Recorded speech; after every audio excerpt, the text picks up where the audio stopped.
Dari Nokia 3310 yang ikonik di awal 2000-an hingga Samsung Galaxy S22 Ultra yang tak lama ini dirilis, HP mengalami perjalanan panjang dari segi desain, fungsionalitas dan juga teknologi. HP yang dulunya hanya bisa digunakan untuk menelepon atau mengirim pesan, kini juga bisa digunakan untuk hal-hal lain seperti bermain game, menonton film hingga menjelajahi internet. Meski HP saat ini bisa dibilang telah berada di titik terbaiknya, masih ada cukup banyak teknologi atau fitur baru nan canggih yang diharapkan untuk segera diadaptasi. Lebih lengkapnya tonton dalam video berikut ini. Salah satu masalah yang sering dikeluhkan pengguna HP adalah daya tahan baterai yang buruk.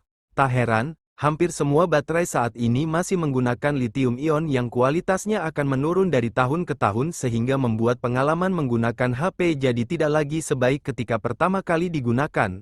Karenanya, banyak HP saat ini perlu mulai beralih ke grafin, material baterai yang lebih baik karena lebih ringan, tangguh, fleksibel dan punya kapasitas lebih besar. Dengan begitu, fisik HP jadi bisa punya bodi lebih ramping tapi di sisi lain, tetap punya daya tahan mumpuni dan kualitas yang tetap terjaga selama bertahun-tahun ke depan. Kamera selfie yang tertanam di bawah layar bukanlah sesuatu yang baru karena teknologi tersebut telah diadaptasi oleh beberapa HP seperti Samsung Galaxy Z Fold 3, ZTE Axon 30 dan Xiaomi Mix 4. Namun, teknologi tersebut perlu disempurnakan lagi karena foto yang dihasilkan terkadang punya kualitas yang tidak begitu baik, terutama untuk foto yang diambil dalam kondisi minim cahaya. Selain menghadirkan solusi dalam bentuk software dengan cara memproses foto yang diambil agar terlihat lebih baik lagi, diperlukan juga perbaikan dari segi hardware, baik pada kameranya maupun pada panel layar tempat kamera tersebut ditanam. Tidak hanya punch hole dan notch, bezel terutama yang ada di bagian bawah atau dagu layar, jadi salah satu bagian yang diharapkan untuk segera hilang. Alasan mengapa banyak HP saat ini, terutama yang kelas entry level dan mid-rank, memiliki dagu layar yang tebal adalah karena komponen yang menghubungkan layar ke motherboard berada di bagian bawah. HP dengan bezel yang sangat tipis sebenarnya sudah banyak, namun untuk saat ini hanya eksklusif untuk level HP mahal saja. Semoga saja ke depannya, akan ada semakin banyak HP dari berbagai kelas yang memiliki dagu minimalis, atau bahkan tidak memiliki bezel sama sekali di layarnya.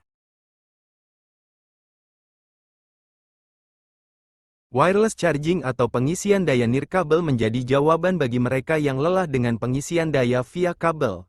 Namun, pengisian daya lebih canggih itu tetap memiliki kekurangan seperti masih membutuhkan charging dock dan HP benar-benar tidak dapat digunakan ketika sedang diisi dayanya. Sebenarnya terdapat teknologi baru yaitu pengisian daya nirkabel lewat udara yang jadi penyempurnaan dari pengisian daya nirkabel biasa. Namun hingga kini, teknologi tersebut masih belum begitu matang dan butuh lebih banyak waktu sebelum akhirnya diimplementasikan oleh berbagai brand ke dalam HP mereka.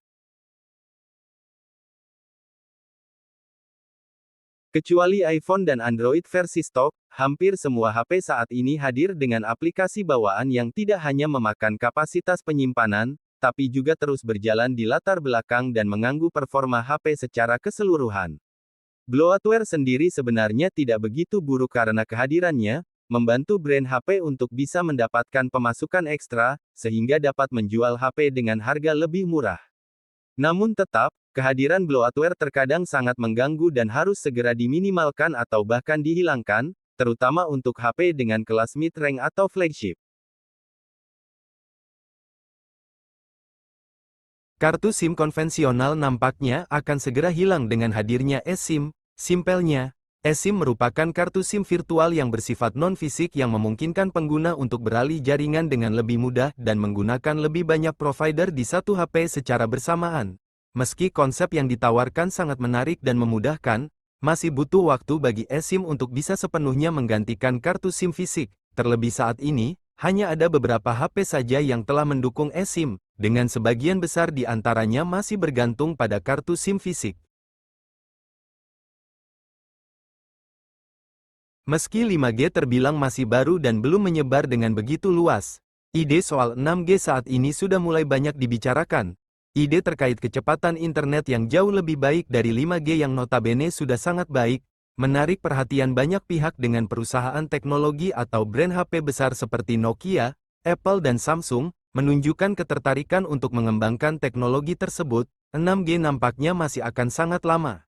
Namun disebut bahwa AI nantinya akan dimanfaatkan untuk mendukung, merancang dan mengoptimalkan 6G, di samping menguatkan keamanan dan protokol keamanan yang lebih baik.